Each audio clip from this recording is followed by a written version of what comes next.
Hello everyone, welcome to Veda Academy. I hope आप सब fit और फाइन होंगे।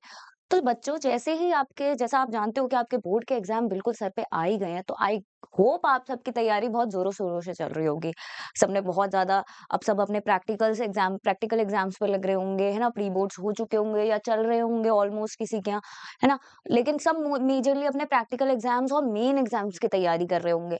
आई नो आप लोगों ने थ्योरीज अब पढ़ ली होंगी, इंपॉर्टेंट टॉपिक्स भी कवर कर लिए होंगे, है ना। और एक कुछ कुछ जो ट्रेंडिंग क्वेश्चंस हैं वो तो आपके टीचर्स भी स्कूल में करा ही रहे होंगे। साथ साथ बेटा, थोड़ा कॉन्फिडेंस आने के लिए कि किस तरीके के क्वेश्चंस आते हैं, है ना, किस तरीके के क्वेश्चंस आपसे पूछे जाते हैं, जरूरी है कि हम थोड़े से पीवाईक्यूज भी प्रैक्टिस करें। इसीलिए बेटा, क्योंकि इससे एक एनालिसिस मिलता है आपको ना कि कि कितने लेवल तक के डीप क्वेश्चंस, आपको कितना घुमा के क्वेश्चंस पूछे जा सकते हैं। इसीलिए बेटा, आज मैं आपके लिए लेकर आई हूँ हमारे 2024 का ऑल इंडिया का सीबीएसई का बोर्ड का पेपर। इसके हम ना कुछ क्वेश्चन दो पार्ट में करेंगे, ठीक है। कुछ क्वेश्चन हम आज करेंगे, कुछ क्वेश्चन हम नेक्स्ट वीडियो में करेंगे। इसमें क्या होगा बेटा, आपको एक आइडिया मिल जाएगा कि किस तरह के क्वेश्चन पूछे जा रहे हैं, है ना। ये क्वेश्चंस और पहले शुरुआती क्वेश्चन आप सब जानते हो कि हमारे किस चीज के आते हैं, एमसीक्यू और एआर के। तो एमसीक्यू और एआर के क्वेश्चन में अगर आपकी प्रैक्टिस बहुत अच्छी होगी ना बेटा, तो आप सिर्फ सीबीएसई क्या, आप तो नीट भी क्लियर कर लोगे, है ना। तो इसीलिए आज ये क्वेश्चंस हम स्टार्ट करते हैं, है ना। लेकिन स्टार्ट करने से पहले बेटा, मैं आपको हमारी वेदा की ऐप के कुछ फीचर्स जरूर बता दूं। यहाँ पे बेटा, हमारी वेदा की ऐप में अगर आपको कोई अभी भी कुछ चैप्टर्स आपके डाउटफुल रह गए हैं, कोई टॉपिक आपको समझ नहीं आ रहा है ना, तो आपको यहाँ पे हमारे स्ट्रक्चर्ड कोर्सेज बेटा पूरे मिल रहे हैं, ठीक है। आप वहां से जाके रिवाइज कर सकते हैं। हमारे बूस्टर सेशंस भी होते हैं, जैसे ये भी एक बूस्टर सेशन ही है बेटा। आपकी परफॉर्मेंस को बूस्ट कर रहा है ये सेशन, आपको और कॉन्फिडेंस दिला रहा है, राइट।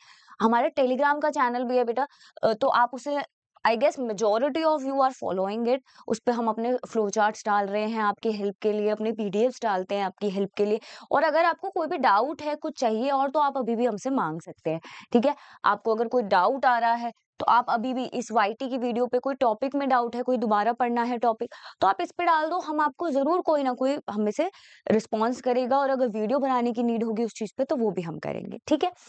ये बेटा हमारा टेलीग्राम का चैनल है, जो मैंने अभी आपको बताया। इसको आप फॉलो कर लोगे तो ये है कि इस चैप्टर की पीडीएफ, इस चैप्टर के अपडेट, जो भी और क्लासेस हो, और भी जो वीडियोस डल रही हैं, क्लासेस हो रही हैं, उनके अपडेट आपको वहां मिलते रहेंगे, ठीक है। साथ ही साथ पोल्स होते रहते हैं, क्विजेस होते रहते हैं। अगर आपको न्यूमेरिकल क्वेश्चन चाहिए ना, तो आप मुझे बता देना, मैं आपको वो जो बायो के हमारे स्पेसिफिकली प्रिंसिपल ऑफ इनहेरिटेंस के जो न्यूमेरिकल्स आते हैं ना, बच्चे उसमें अक्सर गलती करते हैं, तो अगर आपको वो चाहिए तो मैं वो भी डाल दूंगी, तो आपकी हेल्प हो जाएगा, ठीक है। तो चलिए, इससे हम अब अपना क्वेश्चन करते हैं, है ना। आज बेटा मैं आपको एमसीक्यू और एआर वाला पार्ट कंप्लीट करा दूंगी। नेक्स्ट क्लास में हम कोशिश करेंगे कि आपको वेरी शॉर्ट, शॉर्ट और लॉन्ग, थोड़ा एक जल्दी वे में, एक ऐसा सिर्फ इतना कि आपके मार्क्स कहीं ना कटे, एक मार्किंग स्कीम के अकॉर्डिंग वो मैं आपको करके दे दूंगी, ठीक है। तो चलिए स्टार्ट करते हैं। The pyramid of biomass in sea is generally inverted because in sea, वो ये बोल रहा है कि सी का जो बायोमास इन्वर्टेड, पिरामिड ऑफ जो बायोमास था वो इन्वर्टेड था। इन्वर्टेड कैसा होता है, इन्वर्टेड मतलब ऊपर सबसे बड़ा है साइज में, जो ऊपर वाला पिरामिड का ऊपर वाला स्टेप होता है ना, लेवल होता है, और नीचे वाला मतलब उल्टा है। यूजुअली कैसा होता है पिरामिड शेप का, आपने देखा है पिरामिड्स इजिप्ट के जो है वो ऐसे है ना शेप के, तो ये इसका इन्वर्टेड बोल रहा है, मतलब इसका उल्टा। तो इसका उल्टा कैसा था, ऐसा, ठीक है।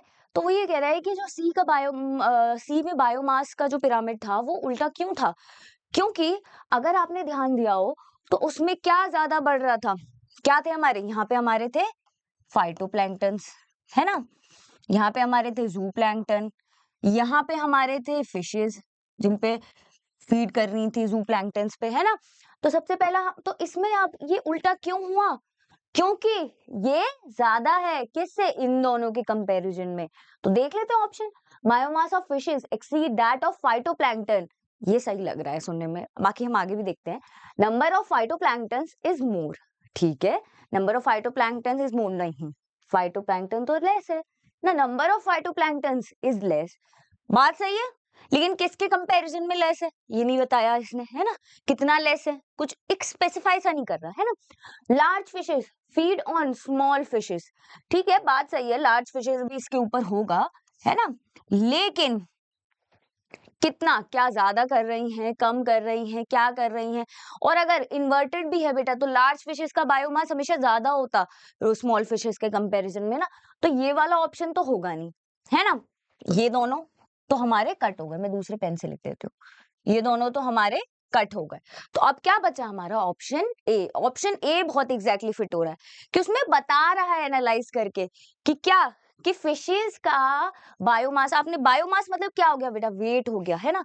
तो वेट आपने देखा हो हमारा, तो वेट फिशेस का कंपेयर टू फाइटोप्लैंक्टन, जिसपे जू प्लैंक्टन फीड करते हैं, उसके कंपैरिजन में जो हमारे बेसिकली प्लांट है, जो प्लांट्स है जो हमारे बॉटम में मिलते हैं सी के ना, उनमें उन पे ज्यादा उनका मास ज्यादा होगा। ऑब्वियस सी बात है, फिश का मास ज्यादा होगा, है ना।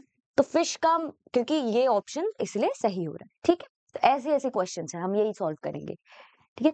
विच of the following is not used as a vector for r DNA technology, वो ये पूछ रहा है कि इनमें से कौन सा एक वेक्टर की तरह नहीं यूज होता। अब वेक्टर्स तो आपको बहुत अच्छे से याद होंगे। सबसे पहला फेमस वेक्टर जो था, जो हम पढ़ रहे थे, कौन सा, चलो जब मुझे कमेंट्स में बताओ सब बच्चे, सबसे ज्यादा कौन सा फेमस यूज्ड वेक्टर है ना। तो आपको ये याद है वैसे कि हमारा प्लाज्मिड भी हमने पढ़ा था, हमने बैक्टीरियोफाज भी पढ़ा था, याद है बैक्टीरियोफाज कैसे, बैक्टीरियोफाज भी पढ़ा था, बैक भी पढ़ा था अगर आपको याद हो तो, है ना। बैक पढ़ा था और यैक भी पढ़ा था, ठीक है। कॉस्मेट वगैरह ये सब होते हैं हमारे, वो अलग बात है, आपकी एनसीईआरटी नहीं बताती है, ठीक है। तो इसमें से कौन सा नहीं, रेट्रोवायरस बेटा। रेट्रोवायरस में ये मत सोचे कि रेट्रोवायरस कहाँ से आ गया, रेट्रोवायरस भी होता है, याद करो एनिमल सेल में क्या यूज करा था हमने एनिमल सेल के लिए, डीएनए ट्रांस, क्योंकि उसका क्या होता है, वो आरएनए होता है ना इसमें, सिंगल स्ट्रैंडेड, और इजीली इन्फेक्ट कर जाता है एनिमल होस्ट को, इसीलिए रेट्रोवायरस तो बहुत ज्यादा यूज होता ही है, ठीक है। उसमें बस उसकी वो जो इन्फेक्टिव चीज होती है ना, इन्फेक्शियस नेचर होता है, वो चेंज करके उसको रिकॉम्बिनेंट टाइप बना के फिर इंसर्ट कराया जाता है, ठीक है, वेक्टर की तरह। अब इसमें क्या बचा हमारा ऑप्शन, हमारा बचा बैक्टीरियल सेल्स, ठीक है। तो बैक्टीरियल सेल्स आपका आंसर हो गया, बी हो गया, ठीक है। विच one of the following pair is not correctly matched, ठीक है, देख लेते हैं। क्लोस्ट्रीडियम बुटालिकम, ब्यूटेरिक एसिड, सही बात है। देखो सबसे बड़ी बात, सबसे इजी तो यही है कि भैया बी ब्यूटेलिकम लग रहा है, तो उससे क्या बनेगा, butyric acid. Trichoderma polysporum, polysporum से क्या बना था, साइक्लोस्पोरिन ए, है ना। तो ये भी हमारा सही है ना, साइक्लोस्पोरिन ए। अब क्या आया, मोनस्कस परप्यूरिस, सिट्रिक एसिड। यहाँ बेटा इसने गड़बड़ कर दी, क्योंकि सिट्रिक एसिड हमें किससे मिला था, हमें मिला था एस्परजिलस नाइगर से, राइट, याद है, एस्परजिलस नाइगर से स्पेसिफिकली एक अलग, बाकी सबके नाम में तो कहीं ना कहीं से लिंक कर रहा था, जितने भी एसिड बन रहे थे, इसके में नहीं कर रहा था कोई भी, जो इसका हो मतलब जो इसका वो था माइक्रोब, वो इसके नाम से लिंक नहीं कर रहा था, एक्सेप्शन था, है ना। जैसे एसिटोबैक्टर एसिटाई भी होता है एक तो, लेकिन मोनस्कस परप्यूरिस से हमें क्या मिलता है, स्टैटिन, जो क्या कंट्रोल करता है, कोलेस्ट्रॉल ब्लड में, याद है। तो यही इसका आंसर हो गया। स्ट्रेप्टोकोकस से हमें स्ट्रेप्टोकाइनेस तो मिल ही रहा है, सेम नेम है इसलिए, है ना, ठीक है, ऐसे ही आंसर है। Allergic reaction are countered by the administration of, बेटा याद करो एलर्जी में क्या रिलीज होता है, आईजीई होता है, ये हम सब जानते हैं, ठीक है। आईजीई से क्या की वजह से क्या निकलता है ज्यादा, याद करो, हमारे क्या निकलते हैं ज्यादा, हमारा निकलता है हिस्टामीन, ठीक है, हिस्टामीन निकलता है, और क्या निकलता है, सेरोटोनिन, ये दोनों हमारे रिलीज होते हैं एलर्जी में। तो इनको रोकने के लिए क्या लगेगा, हिस्टामीन को रोकने के लिए एंटी हिस्टामीन, सिंपल। तो बस यही है हमारा। और वैसे भी बेटा आप ही देखो, आपने ये सब कहीं नहीं पढ़ा होगा, इंसुलिन का काम क्या है, ब्लड शुगर को मेंटेन रखना, ऑक्सीटोसिन का काम क्या है, आपका मिल्क इजेक्शन में, है ना, या पाचुरेशन में इसका रोल है ना। और ग्लूकागॉन का क्या है, ग्लूकागॉन क्या है, ग्लूकागॉन वही इंसुलिन का अपोजिट वर्क करता है। तो बस ये तो कहीं से हम लिंक ही नहीं कर रहे हैं एलर्जी से, एलर्जी से कौन लिंक कर रहा है, हमारा एंटीहिस्टामिन, ठीक है। Match the items in column 1 with those in column 2 and select the correctly matched option from those given below. इसमें बेटा कंफ्यूज नहीं होना है, ठीक है। सबसे पहली बात, आपको यहाँ पे ऑप्शंस दे रखे हैं, यहाँ पे दे रखे हैं, इनको मैच करके आपको यहाँ से देखना है कि कौन सा मैच बन रहा है, ठीक है। अब मेंडेलियन मोनोहाइब्रिड, ठीक है, देख लेते हैं। इसने ये नहीं बोला कि हाँ फिनोटाइप बताना है, जीनोटाइप बताना है, वो हमें अपने आप एनालाइज करना पड़ेगा, ठीक है। अब मेंडेलियन मोनोहाइब्रिड में आपको दो तरीके के याद है, एक जीनोटाइप रेशो क्या आया था 3:1 का, और फिनोटाइप रेशो क्या आया था 1:2:1 का। अब उसने हमें स्पेसिफिकली नहीं बोला कि उसको फिनोटाइप रेशो चाहिए जीनोटाइप रेशो, तो हम दोनों में से कोई भी देख लेते हैं। लेकिन हम देखेंगे ऑप्शन में, अगर आप देखो तो कहीं पे भी 1 नहीं दे रखा हमें ऑप्शन में, अगर 1 दे भी रखा होता तो भी हम देखते हैं कि अब आगे क्या बनता है ना। अब वो है मेंडेलियन डाइहाइब्रिड, मेंडेलियन डाइहाइब्रिड का आपको फिनोटाइपिक रेशो अगर याद हो तो वो 9:3:1 था, राइट। और वो तो जो आपका जीनोटाइप रेशो था वो तो और ही कॉम्प्लिकेटेड था, 1:2:2:2 आगे चल के, है ना, वो पूरा प्रॉपर। अब इनकम्प्लीट डोमिनेंस का वो बोल रहा, अब इनकम्प्लीट डोमिनेंस में बेटा याद हो क्या हुआ था, जो हमारा जीनोटिपिक रेशो नॉर्मल केस में आता है, नॉर्मल मतलब कंप्लीट डोमिनेंस में आता है, वही इनकम्प्लीट डोमिनेंस में फिनोटिपिक रेशो भी था, राइट। तो इससे क्या था, तो इसका मतलब क्या हो गया 1:2:1, इसकी बात हो रही है इनकम्प्लीट डोमिनेंस की, ठीक है। ये इसकी बात हो रही है, ये इसकी बात हो रही है, और टेस्ट क्रॉस ऑब्वियसली 1:1 का रेशियो देता है, ठीक है। तो हम देख लेते हैं कौन सा ऑप्शन मैच कर रहा है। तो इससे बेटा हमें पता चल रहा है कि हमारा ऑप्शन थर्ड हो गया, यहाँ पे फोर्थ हो गया, ठीक है, थर्ड का फर्स्ट हो गया, और यहाँ ठीक है, तो हमारा सी ऑप्शन हो गया, ठीक है। ऐसे ही है, कंफ्यूज नहीं होना है, ठीक है। अब देखो, the expected phenotypic ratio among the progeny of 60 individual obtained from a cross between heterozygous tall pea plant and dwarf pea plant is, वो ये बोल रहा है heterozygous है tall pea plant, ये हो गया, और क्रॉस किसके बीच में हुआ, होमोजाइगस ड्वार्फ, ड्वार्फ बोल रहा है तो होमोजाइगस ही होगा ऑब्वियसली बात। तो अब हमें क्या मिलेगा, इसके क्या मिलेगा, देखो यहाँ पे मिलेगा, ये दो गेमीट्स बनेंगे, यहाँ पे एक सिंगल बनेगा। अब इससे क्या मिलेगा, टी, और यहाँ पे क्या मिलेगा, कैपिटल टी स्मॉल टी, और ये क्या मिला, स्मॉल टी स्मॉल टी। तो आधे हमारी क्या प्रोबेबिलिटी होंगी कि आधे तो हमारे टॉल बनेंगे जीनो वो फिनोटिपिकली, ठीक है, और आधे हमारे क्या बनेंगे, ड्वार्फ बनेंगे फिनोटिपिकली। तो हाफ हाफ कर दो, 60 है तो कितने, 30 टॉल 30 ड्वार्फ, ठीक है। तो इसका आंसर हो गया सी। In humans, the secondary oocyte completes meiotic division when, कब करता है meiotic division, क्या हुआ था, जैसे ही फर्टिलाइजेशन किल होती है, फर्टिलाइजेशन मतलब क्या, स्पर्म जैसे ही एंटर करता है किसमें, ओवम में। तो कौन सा आंसर हो गया हमारा, सी हो गया इसका answer, it is penetrated by sperm cell. आप बाकी ऑप्शन भी देख लेना, इसके अकॉर्डिंग सी ही सही बन रहा है, ठीक है। Population is in genetic equilibrium, that is Hardy-Weinberg equilibrium for a gene with two alleles. Dominant allele is A and recessive allele is small a.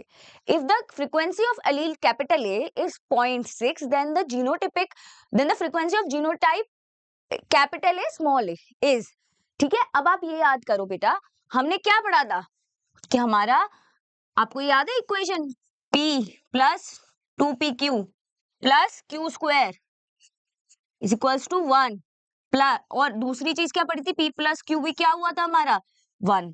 ये दो हमने इक्वेशन पढ़ी थी हार्डी वेइनबर्ग में। अब वो ये बोल रहा है कि हमारा जो A है, सपोज ये जो हमारा मतलब जो मेन डोमिनेंट एलील था, ठीक है, वो उसने बोला है कि 0.6 है। तो हमें क्या बताना है, हमें क्यू निकालना है, क्यू कितना है, या स्मॉल ए से आप कह सकते हो, ठीक है। स्मॉल ए और क्यू एक ही चीज है, कैपिटल ए और पी एक ही चीज है इसमें, ठीक है। तो ये कितना आ गया हमारे पास, ये आ गया हमारे पास, सॉरी क्यू क्या आ गया, क्यू कितना आ गया हमारे पास, क्यू आ गया 0.4। अब 2PQ, क्योंकि हमें क्या बताना है, जीनोटाइप ये वाला, इसके लिए क्या था 2PQ, 2PQ कर दो, कितना बना 0.48 अराउंड बनेगा। आप ये देखो PQ को इंटू करोगे 0.24 बनेगा, 0.24 इंटू 2 कर दोगे तो 0.48 बनेगा, 48 कह रही हूँ सॉरी, 0.48 बनेगा, ठीक है। आपका answer, which one of the following statement is not true, ठीक है। Flippers of whales and dolphins are homologous organ, ठीक है, बिल्कुल ठीक है, ठीक है। इनके डिफरेंट फंक्शन है, फ्लिपर्स के, है ना, वो हाँ, व्हेल और डॉल्फिन के फ्लिपर्स के अलग अलग फंक्शन है, ओरिजिन सेम ही है लेकिन फंक्शन अलग अलग है। Homologous organ have similar anatomical structure but perform different function. याद, सबसे इंपॉर्टेंट चीज बेटा, कॉमन इंसेस्ट्री याद कर लो। इंसेस्ट्री है तो इसका मतलब क्या है कि वो सिमिलरली स्ट्रक्चर सिमिलर होंगे, लेकिन आगे चल के क्या होगा, डाइवर्ज हो गए, उनका फंक्शन अलग अलग हो गया। जैसे लिम्स का होता है, सब जानवरों में अलग अलग तरीके का काम करता है। होमोलॉगी इंडिकेट कॉमन एंसेस्ट्री, ये तो सबसे ज्यादा इंपॉर्टेंट लाइन है ना। तो ये सब तो सही है। क्या गलत हो गया, डी हो गया गलत, क्योंकि क्या बोल रहा है, कन्वर्जेंट। इसका आंसर क्या होगा, डाइवर्जेंट। ठीक है, तो ये इसका आंसर हो गया। ठीक है। In the absence of fertilisation corpus luteum क्या होता है, डिजनरेट होता है। ठीक है, ये सब कब होगा, जब वो फर्टिलाइज कर जाएगा, तभी तो एस्ट्रोजन प्रोजेस्टेरोन प्रेगनेंसी मेंटेन रखने के लिए वो कुछ टाइम तक रिलीज करता रहेगा, अदरवाइज उसे नीड ही नहीं है। In double helical structure of DNA molecule the strands are, कैसे होते हैं स्ट्रैंड्स, याद करो क्या होते हैं, एंटी पैरेलल। अगर एटीजीसी है तो उधर क्या आएगा, टीएसीजी, राइट, एंटी पैरेलल होते हैं बॉन्डिंग के लिए। और क्या होता है, कॉम्प्लीमेंट्री होते हैं ना। ऐसे दोनों में, अगर हमने रेप्लिकेशन देखी थी, दोनों में अपोजिट हो रही थी ना, तो ऐसे एंटी पैरेलल होते हैं। ठीक है। In a transcription unit, the terminator is located towards the, बेटा ट्रांसक्रिप्शन यूनिट की बात कर रहा है, रेप्लिकेशन में कंफ्यूज मत हो जाना, ना ही ट्रांसलेशन में। ठीक है, ट्रांसलेशन में तो वैसे भी कोई खास ऐसा होता नहीं है, बट ये देखो देखो क्या आपने पढ़ा था, डीएनए में 2 स्ट्रैंड होते हैं, एक स्ट्रैंड होता है 3:5 का, और एक होता है 5:3 का। ठीक है, इसका नाम क्या था, टेम्पलेट स्ट्रैंड। दूसरे वाले का क्या नाम था, कोडिंग स्ट्रैंड। तो जो कोडिंग करेगा, जो आरएनए बनाएगा, एमआरएनए, वो कौन सा होगा, 5:3 वाला। तो पहले क्या मिलेगा इस पे, 5' पे हमें मिलेगा प्रमोटर, फिर क्या आएंगे, स्ट्रक्चरल जीन्स, फिर क्या आएंगे यहाँ पे, हमारा टर्मिनेटर। तो 3' एंड ऑफ कोडिंग स्ट्रैंड हमारा आंसर हो गया। ठीक है, डी हमारा आंसर। अब हम एआर कर लेते हैं। एआर के बेटा यही सीक्वेंस आता है हमेशा, एनसीआर वो सीबीएसई आपका यही सीक्वेंस फॉलो करती है। यही आएंगे आपके ऑप्शंस जो हैं। ठीक है, कि आपका पहला होगा तो वो एक्सप्लेन कर रहा होगा, दूसरा होगा दोनों सही होंगे, एक्सप्लेन नहीं कर रहे होंगे, तीसरा होगा तो एक ए सही होगा, आर गलत होगा, और चौथा होगा तो आर सही होगा और ए गलत होगा। ठीक है, तो इसी के अकॉर्डिंग आंसर करने। Virus infected cells produce interferons, interferon can cause inflammation of virus infected cell. ऐसा तो हमने कुछ पढ़ा ही नहीं था, आर जैसा तो हमने कुछ पढ़ा ही नहीं है कि वो इन्फ्लेमेशन करते हैं, वो तो बल्कि नॉन इन्फेक्टेड सेल को प्रिवेंट करते हैं इन्फेक्शन से, इंटरफेरॉन्स तो, है ना। तो इसका ये तो गलत है, ये सही है लेकिन, है ना। वायरस जो है वो इन्फेक्टेड सेल क्या प्रोड्यूस करते हैं, इंटरफेरॉन्स प्रोड्यूस करते हैं। ठीक है, तो इसका आंसर हो गया C. Loss of biodiversity can cause due to over exploitation of resources.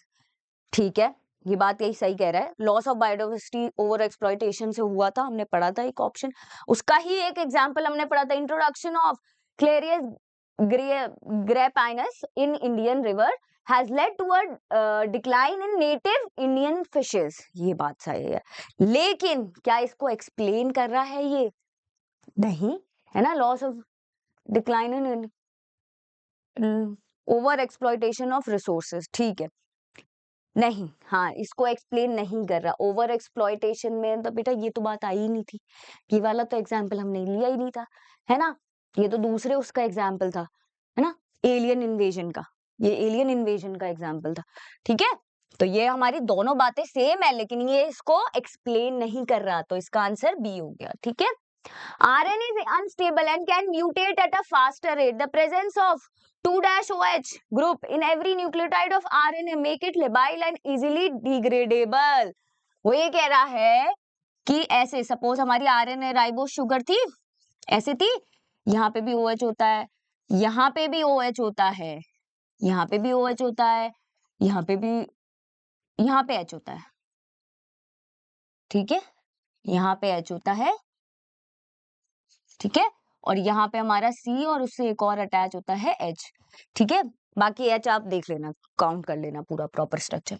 ठीक है, तो अब ये बोल रहा है कि 2OH पे यहाँ से 1 था ना, क्योंकि ये 2 कार्बन पे जब ये OH थी, तो इसकी वजह से, जो कि डीऑक्सीराइबोज में नहीं होती है, इसकी वजह से क्या होगा बेटा, ये म्यूटेट, ये बहुत अनस्टेबल स्ट्रक्चर बन जाता है। क्यों? क्योंकि OH तो जल्दी हाइड्रोलाइज हो जाता है, H हाइड्रोलाइज नहीं होगा इतने इजीली, लेकिन OH जो होता है वो जल्दी हाइड्रोलाइज हो जाएगा, तो हर जगह ये जल्दी रिएक्टिव हो जाएगा। तो इसीलिए ये बात दोनों की सही है, ठीक है। वो इसलिए बोल रहा है कि mutate at a faster rate. क्यों? क्योंकि वो OH जो है उसकी प्रेजेंस से वो लेबाइल और इजीली डिग्रेडेबल है, ठीक है। ए भी है इसका answer. A recombinant DNA which is inserted within the coding sequence of beta galactosidase does not produce blue colored colony when treated with a chromogenic substrate, ठीक है। Insertional inactivation occur when a recombinant DNA is introduced in the coding sequence of enzyme, ठीक है। ये दोनों option बेटा सही है। आपको इंसर्शनल इनएक्टिवेशन याद हो, क्या पढ़ा था हमने उसमें कि बीटा गैलेक्टोसाइडेज पे के जो स्ट्रक्चरल जीन्स थे उन पे हमने क्या डाल दिया था, रिकॉम्बिनेंट डीएनए डाल दिया था। उससे क्या हुआ देखो, जिनमें नहीं डाला था रिकॉम्बिनेंट डीएनए उनमें क्या हुआ, लैक्टोस कन्वर्ट हो गया बीटा गैलेक्टोसाइडेज की प्रेजेंस में ग्लूकोज और गैलेक्टोज में, ठीक है। लेकिन जिनमें डाल दिया था और क्या हुआ, उसकी वजह से हमने एक क्रोमोजेनिक सबस्ट्रेट लिया था एक्स गैल, जिसकी वजह से क्या हुआ था, हमें कलर्ड कॉलोनीज मिली थी। लेकिन अगर हमने रिकॉम्बिनेंट डीएनए डाल दिया तो बीटा गैलेक्टोसाइडेज का फंक्शन कैंसल, फिर क्या होगा, कलर्ड कॉलोनीज मिलेंगी ही नहीं, है ना, अनकलर्ड कॉलोनीज मिली थी हमें। तो ये बात बिल्कुल सही थी, ठीक है। तो इसका आंसर भी ए हो गया, ठीक है। ऐसे ऐसे क्वेश्चन थे बेटा, हम नेक्स्ट पार्ट में इसके वेरी शॉर्ट भी प्रैक्टिस करेंगे, फिर हम और प्रीवियस ईयर के क्वेश्चंस भी जाएंगे, ताकि अब आपको आइडिया लग गया ना किस तरीके के क्वेश्चन कहाँ तक कितना डिटेल में चला जाता है। कभी कभार जरा सा घुमा देते हैं और हम कंफ्यूज हो सकते हैं, ठीक है। आप में से जो बच्चे नए हैं बेटा, हमारे चैनल को सब्सक्राइब कर लीजिएगा, वीडियो को लाइक कर दीजिएगा, अगर किसी को कोई डाउट है तो कमेंट कर दीजिएगा। इससे क्या होगा, आप अगर जो इसको सब्सक्राइब कर लोगे, कोई भी अपडेट है कुछ भी है आपको हम जरूर देते रहते हैं ना, टाइम टू टाइम। अगर आप लोग इंस्टाग्राम चलाते हो तो हमारे इंस्टाग्राम का भी पेज है, इसे भी फॉलो कर लीजिएगा, ठीक है। विद दिस आप ये क्वेश्चंस की प्रैक्टिस करिएगा, ठीक है। कोई भी डाउट हो मुझसे पूछ लीजिएगा, ठीक है। कांटेक्ट कर सकते हैं आप हमें। एंड ऑल द बेस्ट, अच्छे से प्रिपरेशन कीजिए, ठीक है। चलिए बाय।